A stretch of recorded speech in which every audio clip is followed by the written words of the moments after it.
What is going on, guys? It is Blink here, back with a new guide. So in this guide, we'll be talking about making smart decisions when in fights. Also, the V-Bucks giveaway is still going on, so make sure to visit the link in the description to enter.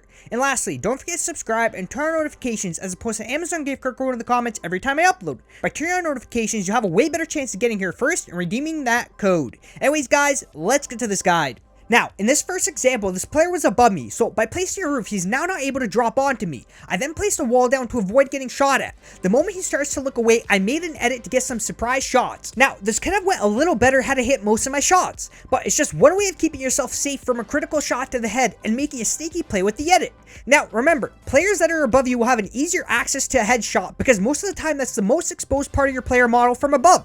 This means more critical hits, so blocking your head off with the roof will be a smart decision to make. I also want to mention that I could have boxed myself in easily and got above my opponent. Sometimes your opponent will try getting down to your level like this player did to see if he can take some shots. If he's down on your level, that's an easy build up for that high ground, especially if he's done some critical damage to you. He's going to put the pressure on, so instead of you rebuilding that wall, place that staircase inside your box and build yourself up above your opponent. That way you have time to heal or make an aggressive play if needed. Now, in this next situation, I wasn't able to get the high ground from the start as these players kept on trying to pierce through my materials. Instead of trying to fight it, I used the roofs to stay safe and take another route for that high ground. I also want to mention that having a roof will guarantee a double staircase because you can connect that top staircase onto that roof. So in any situation where you're being pressured, remember that you will be able to double staircase it up as long as you've been building roofs. I got above my opponents by making a smart decision of rerouting. Don't always try taking the same route, especially if you're being pressured hard. Change your route to give your opponents less time to spot you. This allows for any attempt of getting above with less pressure. After getting above both players, I placed the floor over top of one of the players and made a quick edit to be able to take shots. I'll also explain what you should do if you're getting a wall placed over top of you. If you're quick enough, you can edit one of the side walls to get away. Make sure to place the floor down if you're not in contact with any materials. Now, you can double ramp yourself up above your opponent. Make sure you're not going too far. Add a few ramps, then turn yourself around.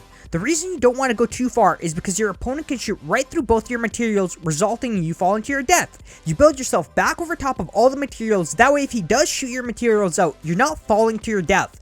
You fall right over top of all the other materials around you. Now, the next thing he could have done is edited his way down and rerouted his positioning. And lastly, adding traps around his walls would have warned me to switch up my positioning. I would have had to change up my angle, that way I don't fall into his traps. It gives him time to edit his way out much easier. Now, in this whole situation, everything happened very quickly. By making your edits quickly, your opponents will have basically no time to react.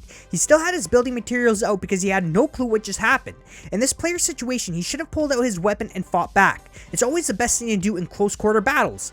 Most of the time, building won't help as I'm way too close. Having that weapon out and beating me to those critical shots will be his best bet. One more tip I want to give you guys about editing materials is that any material with a green bar will be editable. This player jetpacked right under my floor and boxed himself in. You never want to box yourself in under a random piece of material, as that material can be your opponent's. Had I not known the green bar meant it was mine, I would have probably shot through it instead of editing.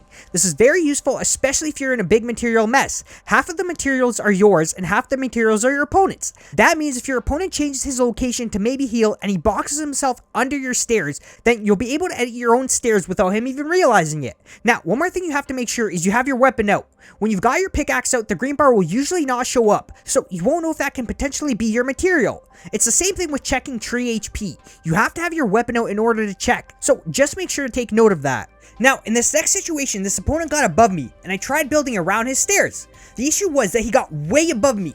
It was a little risky to try to build up as he would have most likely spotted me. Sometimes, if it seems like it might be a little risky going for that high ground, then stay below and use the edit function to spot and try shooting out his materials from underneath would be another good alternative to get him onto your level. I felt like he would have either had a nice headshot angle or could have easily collapsed my materials. Now, don't think it's a bad idea to build up right here, not at all. Just whenever you feel like it's just not worth it, then this is another great alternative to staying safe. Now, I want to mention a good way of building up to players when they're in the process of building a fort. This player had a brick fort and he had been building with brick, so what he did was use the same materials he was building with. That way he doesn't hear the sound of another material being built. If your opponent's not looking in your direction, he'll most likely not notice you building up to him.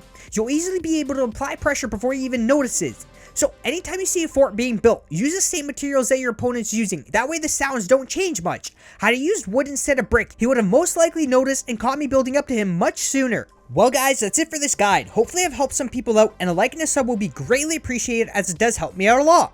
Anyways guys, thanks for watching, and I hope you have a great rest of your day or night, and I'll see you on the next one.